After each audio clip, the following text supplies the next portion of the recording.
Hello guys, welcome to my YouTube channel growth academy.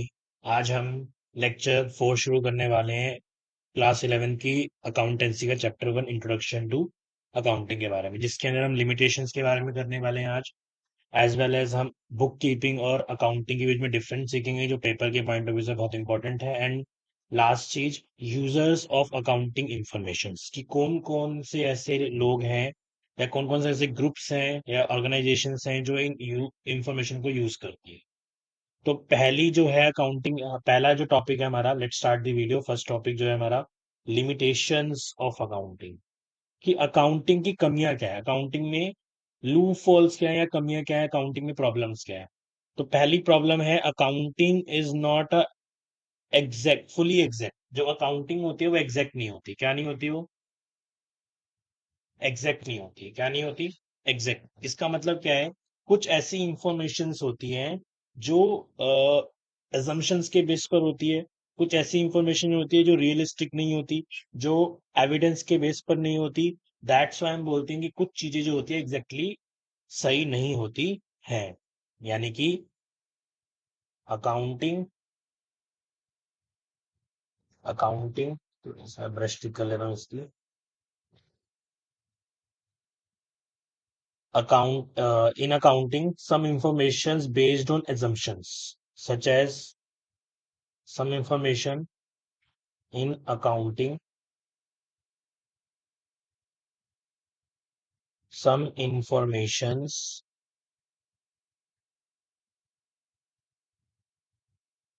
based on estimation, यानी कि assumption, estimation, such as life of an asset, जैसे कि N etcetera. For example, मैं example लेके समझाता हूँ कि अकाउंटिंग के अंदर क्या होता है। कुछ इंफॉर्मेशंस होती हैं जो एजम्पशन के बेस पर होती है। जैसे कि मैंने कोई एसेट लिया, सपोज 1 लाख की मैंने कोई मशीन ली। ठीक है। अब हमने एजम्पशन लगाया कि 10 ईयर्स तक चलेगी। कितने साल तक चलेगी? 10 ईयर्स तक चलेगी। बट ये 10 ईयर्स की का एक एजम्पशन है। क्या ये 11 साल चल जाए? क्या वो 5 साल में खराब हो जाए? तो ये भी तो हो सकता है, लेकिन हम उसको एक एजम्पशन के बेस पर लेके चलते हैं कि वो जो इंफॉर्मेशन है वो 10 साल, मतलब वो जो एसेट है वो 10 साल तक ही चलेगी, उससे पहले नहीं चलेगी। तो इट इज रॉन्ग। ठीक है ना? That's why accounting is not fully exact. Now next जो है हमारा, नेक्स्ट लिमिटेशन है अनरियलिस्टिक इंफॉर्मेशन। कुछ ऐसी इंफॉर्मेशन अकाउंटिंग के अंदर की जाती है जो अनरियलिस्टिक होती है। जैसे कि जो अकाउंटिंग होता है, accounting based on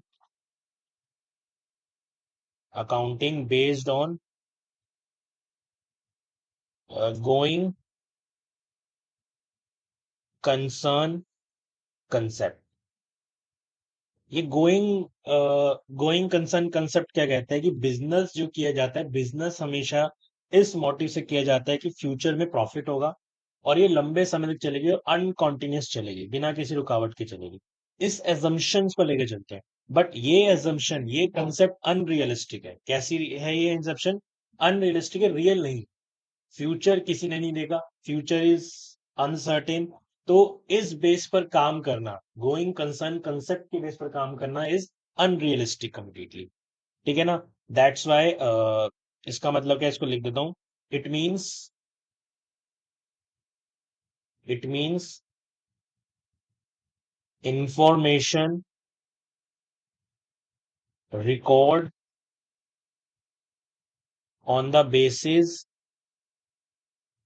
that business will continuously run, continuously चलेगा बिना किसी रुकावट के, इसलिए उन बेसिस पर रिकॉर्ड्स किए जाते हैं। तो दिस इंफॉर्मेशन आर अनरियलिस्टिक। जो रियलिस्टिक है, जो फ्यूचर को प्रिडिक्ट करना is next to impossible. Right. Now next जो ऑब्जेक्टिव है हमारा, ignore the qualitative elements. Accounting के अंदर हमेशा फाइनेंशियल इंफॉर्मेशन रिकॉर्ड की जाती है, यानी कि नॉन फाइनेंशियल इंफॉर्मेशन जो होती है, जैसे कि क्वालिटी ऑफ एम्प्लॉयज या फिर डिटर्मिनेशन ऑफ वर्कर्स। ठीक है ना? ये सारी चीजें रिकॉर्ड नहीं की जाती, ये सारी चीजें रिकॉर्ड नहीं की जाती, तो इन चीज को इग्नोर किया जाता है। accounting record only monetary elements. It ignore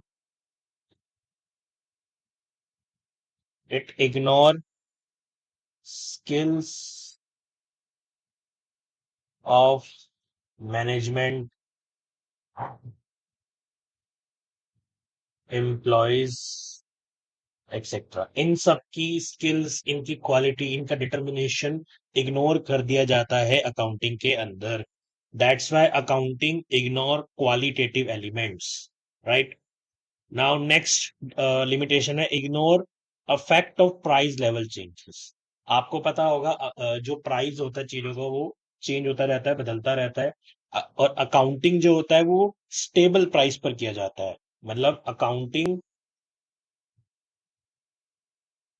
record information on the basis of historic cost। भाई सारी इंफॉर्मेशन हिस्टोरिक कॉस्ट पे रिकॉर्ड की जाती है, ठीक है ना। तो ये जो चीज है ये डिसएडवांटेज है, क्योंकि जो चीजों के प्राइस होते हैं वो घटते बढ़ते रहते हैं। चीजों के प्राइस हैं जो घटते बढ़ते रहते हैं, ठीक है ना। यहाँ पे हम परस्यू करते हैं, वी परस्यू या we presume presume that money remain stable. लेकिन it is next to impossible, money stable नहीं रहती। आज जो मनी की वैल्यू है वो आने वाले 10 साल बाद मनी की वैल्यू चेंज होगी। लेट सपोज एग्जांपल लेता हूँ, अगर आज कोई 100 रुपए की चीज आ रही है तो आने वाले टाइम पर वो चीज 100 रुपए की नहीं होगी, वो 200 की हो जाएगी या 300 की हो जाएगी। यानी कि मनी का प्राइस स्टेबल नहीं है। एज वेल एज हम एक और इन्फॉर्मेशन है, सपोज मैंने आज कोई मशीनरी खरीदी, मैंने 1 लाख की मशीनरी खरीदी। भाई 2 साल बाद, 2 इयर्स बाद भी उसे मैं 1 लाख की ही दिखाऊंगा। लेकिन उस ईयर में 2 साल बाद उसकी वैल्यू 2 लाख हो जाए। वी नेवर नो कि प्राइस क्या रहेगा, लेकिन हम प्रिज्यूम करते हैं कि उसका प्राइस 1 ही लाख रहेगा, विच इज रॉन्ग। तो इस चीज को अकाउंटिंग हाइड कर देता है कि प्राइस लेवल चेंज होता है, उसको हाइड करता है, इसको इग्नोर करता है। And last, it lead window dressing. Window dressing, वैसे विंडो ड्रेसिंग जो होता है वो इलीगल वर्क होता है, वो मैनिपुलेशन होता है। अब समझाया तो पहले कि विंडो ड्रेसिंग होती क्या है। विंडो ड्रेसिंग समझते हैं, विंडो ड्रेसिंग होती क्या है। विंडो ड्रेसिंग के अंदर आपका मेन चीज क्या होता है, हम क्या करते हैं, जो अकाउंटिंग इंफॉर्मेशन होती हैं या कुछ फैक्ट्स होते हैं, उन फैक्ट्स को मैनिपुलेट करते हैं, चेंज कर देते हैं, स्टेटमेंट चेंज कर देते हैं, ताकि आपकी फाइनेंशियल पोजीशन मार्केट में बेटर दिखे। और इससे गलत इंफॉर्मेशन जाती है, और इसको सुपरवाइज करने के लिए भी कोई कंक्रीट लो नहीं है, ठीक है ना। कोई भी चीजें मैनिपुलेट कर सकता है, कोई देख नहीं आ रहा है इंफॉर्मेशन। तो window dressing means, it means that manipulation manipulation of accounting data, facts, to show better position in the market. Market में इंफॉर्मेशन बेटर दिखाने के लिए लोग क्या करते हैं, स्टेटमेंट चेंज कर देते हैं, इंफॉर्मेशन चेंज कर देते हैं, बैलेंस शीट की ट्रू पिक्चर नहीं दिखाते, प्रॉफिट एंड लॉस बदल देते हैं, कंपनी लॉस में लेकिन दिखाते प्रॉफिट है। तो इसे बोलते हैं window dressing, which is a illegal work. तो अकाउंटिंग के अंदर विंडो ड्रेसिंग होती है बहुत ज्यादा।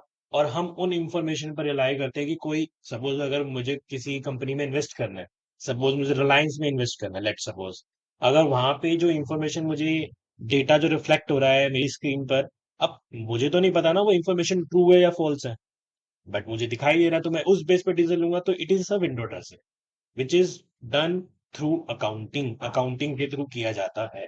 तो these are the limitations of accounting. These are the limitations of accounting. First limitation, accounting is not exact.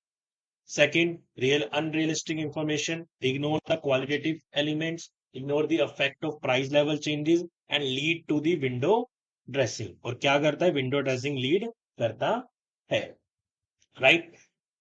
Now next topic हमारा है बुक कीपिंग और accounting. Book keeping versus accounting. Book keeping क्या होता है, अकाउंटिंग क्या होता है, वो समझने वाले हैं। उसके ऊपर डिफरेंशिएट पेपर में आता है। It is important from examination point of view. Examination point of view से सबसे ज्यादा इंपॉर्टेंट बुक कीपिंग और अकाउंटिंग के बीच डिफरेंस होता है। मेजर डिफरेंस समझा देता हूँ फटाफट, बहुत इजी है। पहला है बेसिस, यहाँ पे देखते हैं बुक कीपिंग क्या होता है और अकाउंटिंग क्या होता है। मैं अगर लेमन लैंग्वेज में बताऊं, बुक कीपिंग के अंदर आप चीजें रिकॉर्ड करते हो, जो भी ट्रांजेक्शन हुआ उसको रिकॉर्ड कर लिया, दैट्स इट, उसे बुक कीपिंग बोलते हैं, मतलब अकाउंट्स मेंटेन करना। और अकाउंटिंग के अंदर बुक कीपिंग भी आती है, एज वेल एज उस इंफॉर्मेशन को समराइज करके, इंटरप्रेट करके डिसीजन लेना। यानी कि बुक कीपिंग जो किया जाता है वो जूनियर स्टाफ द्वारा, यानी कि बेसिक जो स्टाफ होता है, अकाउंटेंट जो होते हैं वो करते हैं। लेकिन अकाउंटिंग जो होता है वो हाई लेवल के लोग करते हैं, मैनेजमेंट करता है, जो मेजर डिसीजन लेता है, ठीक है ना। तो अब आते हैं स्कोप पर।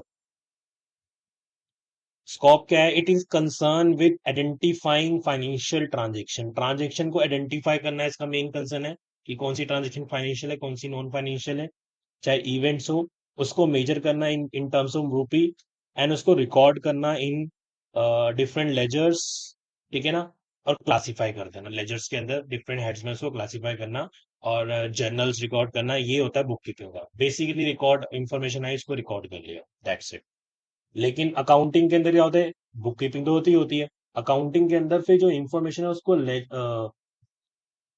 ट्रायल बैलेंस के अंदर समराइज करना, प्रॉफिट एंड लॉस अकाउंट बनाना, बैलेंस शीट बनाना, उसके बाद उसको समझना कि हमें प्रॉफिट हो रहा है, लॉस हो रहा है, हमारी फाइनेंशियल पोजीशन क्या है, हमारे पास एसेट्स कितनी है, एंड सो ऑन। फिर उसको लोगों तक कम्युनिकेट करना, लोगों को बताना कि क्या रिजल्ट आया है। ये थोड़ा सा माइंड वर्क होता है, वो थोड़ा सा मैकेनिकल वर्क होता है, हाथ से काम करना होता है, और थोड़ा सा माइंड वर्क इसमें कम होता है। स्टेज, ये प्राइमरी स्टेज है। सबसे पहले तो अकाउंटिंग, पूरे अकाउंटिंग के अंदर बुक कीपिंग ही जाती है। फिर बाद में ये चीजें आती है कि उसको समराइज करके अलग अलग रिजल्ट निकालना, इंटरप्रेट करना, ठीक है ना। एंड ऑब्जेक्टिव समझते हैं, ऑब्जेक्टिव्स क्या होते हैं। इसका ऑब्जेक्टिव होता है सारी ट्रांजेक्शन को सिस्टमेटिकली रिकॉर्ड करना, बस। कि जो ट्रांजेक्शन है उसको रिकॉर्ड कर लेना, बेसिकली इसका ये होता है। और इसमें क्या होता है, नेट रिजल्ट बताना, कि भाई जो काम ऑपरेशन हुआ है, जो फाइनेंशियल पोजीशन है उसको बताना, लोगों को कम्युनिकेट करना, इन्वेस्टर्स को, जो इंटरेस्टेड पार्टी, चाहे वो कंज्यूमर्स हो चाहे वो कोई भी हो, उनको कम्युनिकेट करना मेन काम होता है अकाउंटिंग का। नेचर समझते हैं, what is the nature of the accounting. Book keeping का नेचर है रूटीन, डेली वर्क होता है, रोज किया जाता है, भाई कंपनी में रोज ट्रांजेक्शन होगी, रोज रिकॉर्ड होगा। लेकिन जो ये होता है अकाउंटिंग जो होता है वो एनालिटिकल होता है, थोड़ा सा माइंड वर्क होता है, एनालाइज करना होता है। एनालाइज करना फाइनेंशियल के एंड में या मिड में किया जाता है ज्यादातर, या डायनेमिक होता है थोड़ा सा, अलग अलग स्फेयर के अंदर जाता है। एक चीज नहीं है अकाउंटिंग के अंदर, हमें ऑडिटिंग करनी होती है, प्रॉपर मैनेजमेंट करना होता है, देखना होता है कि प्रॉफिट हो रहा है, लॉस हो रहा है, with and as well decision लेना है, ये सारी चीजें होती है, which is dynamic, which is very complex, right. Performance, it is perform by junior staff, जो जूनियर स्टाफ होता है वो करता है। It is perform by C, जो मैनेजमेंट के टॉप मोस्ट मैनेजर करते हैं, जो सीईओ होते हैं या फाइनेंशियल ऑफिसर्स होते हैं, वो सारे करते हैं। स्किल समझते हैं, तो इसमें मैकेनिकल वर्क चाहिए होता है, ज्यादा स्पेसिफिक स्किल की जरूरत नहीं है आपको, बेसिक अकाउंटिंग नॉलेज होनी चाहिए। आप अकाउंटिंग कर सकते हो, आपको जनरल बनाना है, आपको इंफॉर्मेशन रिकॉर्डिंग जस्ट टैली के अंदर, कई सारे सॉफ्टवेयर के अंदर। लेकिन इसके अंदर आपको स्पेसिफिक स्किल चाहिए, आपको मैनेजमेंट स्किल चाहिए, आपको इंटरप्रेटिंग स्किल चाहिए, ठीक है, आपको डिसीजन मेकिंग एबिलिटी आनी चाहिए, उसको एनालाइज करना है, उसको इंटरप्रेट करना है, सारी चीजें करनी होती है, दैट्स वाई उसके अंदर थोड़ा स्पेसिफिक स्किल्स की रिक्वायरमेंट होती है आपको। जैसे कि आपको सीए करना पड़ेगा, या सीएस करना पड़ेगा, या फिर सीएमए करना पड़ेगा, एंड सो बहुत सारे आपको कोर्सेज है वो करने पड़ेंगे, तब जाके आप अकाउंटिंग के हाई लेवल पे पहुंच पाओगे। अदरवाइज आप बेसिक, आप अकाउंटिंग कर लो, बीकॉम करो, आप सीधा अकाउंटेंट बन सकते हो, बुक कीपिंग कर सकते हो, ठीक है। तो these are the difference between accounting and book keeping, right. Is it clear? I think ये क्लियर हो गया होगा। इसके बीच में डिफरेंस आएगा तो आप लिख सकते हो, right. Now next, next topic है यूजर्स ऑफ अकाउंटिंग इंफॉर्मेशन, की जो इंफॉर्मेशन आती है उनको यूज कौन करता है, वो कहाँ कहाँ पे यूज होती है, कौन कौन ऐसे लोग हैं, कौन कौन सी ऐसी ऑर्गेनाइजेशंस हैं जो उसका यूज करती है, वो समझने वाले हैं। तो इसके यूजर दो तरह के होते हैं। कितने तरह के होते हैं? टू टाइप्स के होते हैं। एक होते हैं इंटरनल, एक होते हैं एक्सटर्नल। एक होते हैं इंटरनल, एक होते हैं external. Internal as well as external. यानी कि इंटरनल वो लोग जो work within the organisation. वो लोग जो ऑर्गेनाइजेशन के अंदर काम करते हैं, वो लोग जो ऑर्गेनाइजेशन के अंदर काम करते हैं। फॉर एग्जांपल ऑनर हो गया जिसने पैसा लगाया है, मैनेजमेंट हो गया जिसमें मैनेजर्स आते हैं, एम्प्लॉयर्स हो गए, वर्कर्स हो गए, ये सारे लोग कंपनी के अंदर काम करते हैं, कंपनी से जुड़े हुए हैं डायरेक्टली। इसलिए इनको इंटरनल यूजर्स के नाम से जाना जाता है। और एक्सटर्नल यूजर्स जो outside the control of organisation, वो लोग जो ऑर्गेनाइजेशन कंट्रोल के बाहर है, जैसे सप्लायर हो गए, इन्वेस्टर्स हो गए, ये ऑर्गेनाइजेशन के बाहर होते हैं, ऑर्गेनाइजेशन में डायरेक्टली जुड़े नहीं होते, इनडायरेक्टली जुड़े होते हैं। तो पहला जो इंटरनल यूजर है, वो समझते हैं इंटरनल यूजर्स के अंदर फर्स्ट इंटरनल यूजर कौन है। पहला होता है ऑनर। आपको पता है एक ऑनर जो होता है, ऑनर पैसा लगाता है बिजनेस में, उस पैसे को बोलते हैं हम कैपिटल। क्या बोलते हैं उसे हम? कैपिटल।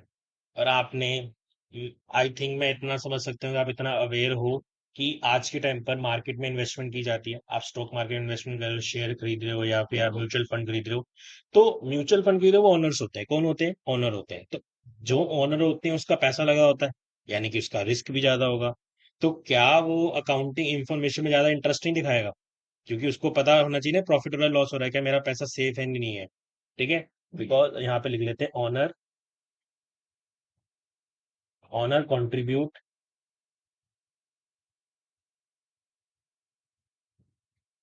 Honour contribute capital. पैसा लगाता है, कैपिटल मैंने पैसा लगाता है। So they required information, information so that to know that his her capital is profitable और नॉट। वो चेक करेगा नहीं भाई प्रॉफिटेबल है नहीं, मैं पैसा लगा रहा हूँ बिजनेस में, क्या मुझे प्रॉफिट आ रहा है नहीं आ रहा। तो इसलिए ऑनर जो होता है वो सबसे बड़ा यूजर होता है इस इंफॉर्मेशन का, सबसे पहला यूजर होता है बेसिकली बोला जाए। सेकंड यूजर समझते हैं, सेकंड यूजर मैनेजमेंट। अब मैनेजमेंट को कैसे डिसीजन लेने पड़ते हैं, जो मैनेजर्स होते हैं, management make make various decisions on the basis of accounting information. Accounting information के बेस पे मैनेजमेंट डिसीजन लेता है। अब कोई नया प्रोजेक्ट चालू करना है तो पहले वो देखेगा ना प्रीवियस प्रोजेक्ट कंप्लीट हुआ है नहीं हुआ, क्या उसमें प्रॉफिट है नहीं है। तो उस चीज को देखकर ही वो आगे डिसीजन लेगा। या फिर कोई प्राइस डिसाइड करना है किसी सामान का, किसी नए प्रोडक्ट का, तो उस चीज के लिए भी मैनेजमेंट इंफॉर्मेशन यूज करता है। नाउ नेक्स्ट इंटरनल यूजर्स कौन से हैं हमारे? Employees and workers. Employees and workers, अब आपको पता है एम्प्लॉयज और वर्कर्स कंपनी में काम करते हैं, अपना वैल्यूबल टाइम देते हैं। तो दे नीड सम बोनस। भाई जो प्रॉफिट है उसमें से कुछ पार्ट लेगा नहीं लेगा? प्रॉफिट है उसमें से कुछ पार्ट लेगा नहीं लेगा? ठीक है। तो जो एम्प्लॉयज एंड वर्कर्स आर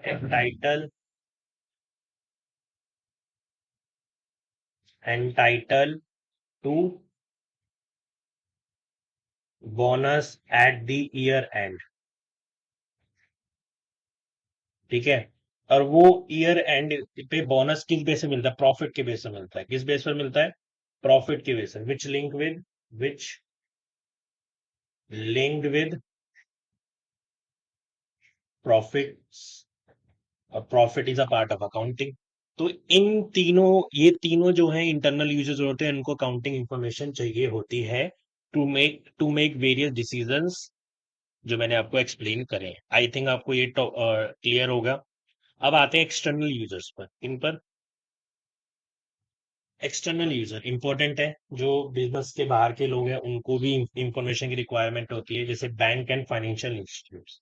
अब बैंक्स और फाइनेंशियल इंस्टीट्यूट आपको क्या देते हैं? लोन देते हैं। क्या देते हैं? लोन रिक्वायरमेंट पूरी करते हैं। और लोन रिक्वायरमेंट किस बेस पर करेंगे? आपकी अकाउंटिंग इंफॉर्मेशन के बेस पर। जो आपको क्या देता है, जो उनको क्या प्रोवाइड कराता है? वो उनको प्रोवाइड कराता है कि बंदा वर्थ इट है या नहीं है, क्या उसकी कैपेसिटी है उसको रीपे करने की, इंटरेस्ट रीपे करने की। तो यहाँ लिख लेते हैं, क्या लिखोगे यहाँ पर? Banks and financial institutes are providing loan to organization on the basis of on the basis of accounting information. इस बेस पर, अकाउंटिंग इंफॉर्मेशन के बेस से लोन एक्टिविटीज करते हैं। दैट्स वाई इनको इनको इंफॉर्मेशन की रिक्वायरमेंट होती है, and they are external, not a part of organisation, right. Second जो है, इन्वेस्टर्स और पोटेंशियल इन्वेस्टर्स। जो इन्वेस्टर्स होते हैं, क्या होते हैं? इन्वेस्टर्स होते हैं, उनको भी अकाउंटिंग इंफॉर्मेशन चाहिए होती है। जैसे कि इन्वेस्टमेंट क्या होता है? इन्वेस्टमेंट आपको पता है, पैसा निवेश करना। Investment involve risk. सो जो इन्वेस्टर्स होते हैं, investor invest on the basis of accounting information. और किस बेस पर इन्वेस्ट करता है? अकाउंटिंग इंफॉर्मेशन के बेस पर ही इन्वेस्ट करता है। लेट सपोज सपोज आई मैंने टाटा का मैंने दो टाटा के शेयर खरीदे गए 400 पर शेयर के हिसाब से।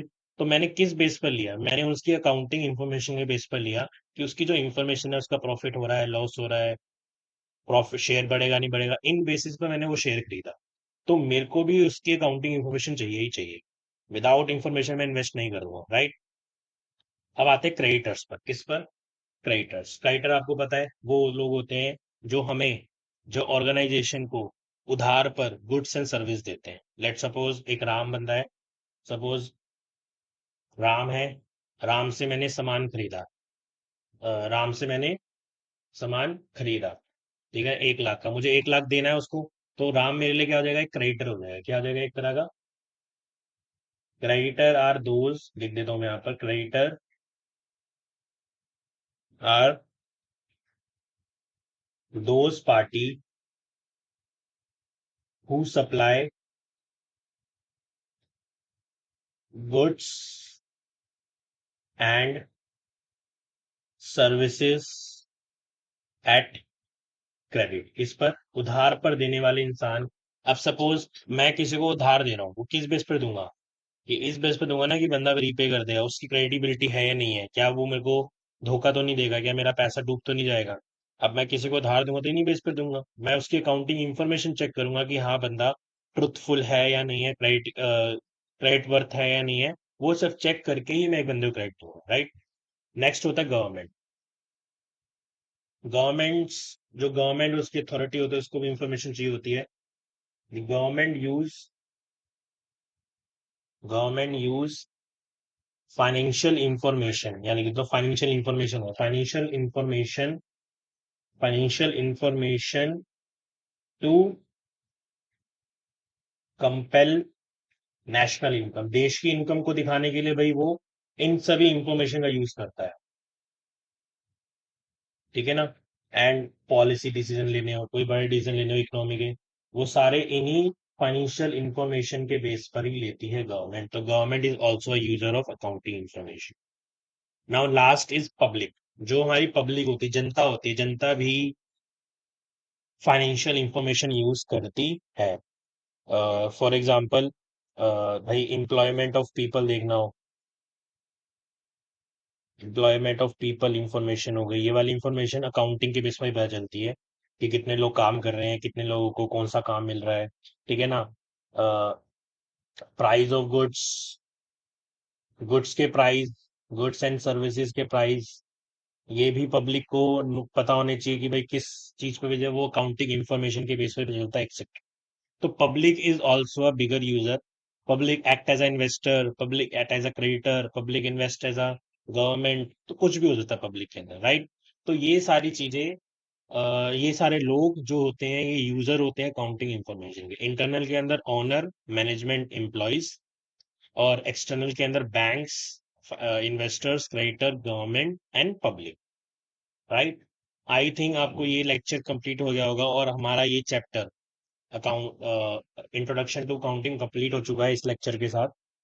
तो इस लेक्चर को गो थ्रू कीजिए, क्योंकि अकाउंटिंग के अंदर खाली प्रैक्टिकल के और आपको थोड़ी एक भी थ्योरी अच्छे मार्क्स की आती है पेपर में। तो प्लीज थ्योरी को भी पढ़िए और इस लेक्चर को गो थ्रू करिए अच्छे से और उसको लर्न करिए, राइट। और जो इन्फॉर्मेशन है उनको अपने अकॉर्डिंग भी लिख सकते हो, लेकिन जो मेन हेड है वो आप यही लिखोगे, तब जाके आपको मार्क्स मिलेंगे, राइट। तो आज यहीं खत्म करते हैं लेक्चर। आई थिंक आपको लेक्चर क्लियर हो गया होगा। और बाकी जो लेक्चर्स हैं जिसमें एडवांटेज, ऑब्जेक्टिव, इंट्रोडक्शन दे रखा है वो मैंने अपलोड कर रखे हैं, आप वहां जाके गो थ्रू कर सकते हो, राइट। और उसका लिंक मैं आपको डिस्क्रिप्शन में दे दूँ। एंड आज के लिए बस इतना ही। Thank you and bye. Like, share and comment on this video. Bye.